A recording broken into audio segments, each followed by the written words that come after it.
বাজারে নিয়ে আসছি বাগুন, দেখেন একবারে কচকচা বাগুন নিয়ে আসছি।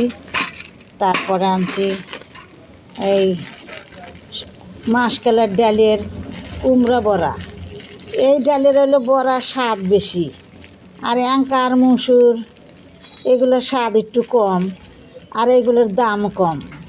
তাই গরিব মানুষ যারা দাম কমেরটাই খোঁজে, আর যারা একটু স্বাদ খোঁজে তাদের জন্য হলো মাসকলাইয়ের ডালের বড়াটা।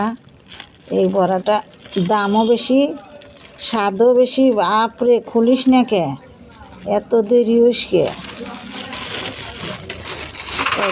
এটা আমি বানাবো ঘরোয়াভাবে, একটু সময় লাগবে।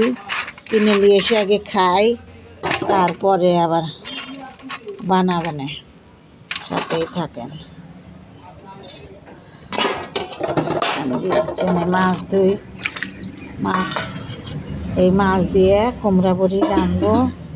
কুমড়া বড়ি বড় মাছ ছাড়া তো কুমড়া বড়ি স্বাদ লাগে না। ছোটো মাছের মধ্যে তো ঝোল দেখা যায় না, ওটা শুকনায় পড়ে যাবে না। এটা একটু ঝোল করতে চাইলে এই বড় মাছ লাগে।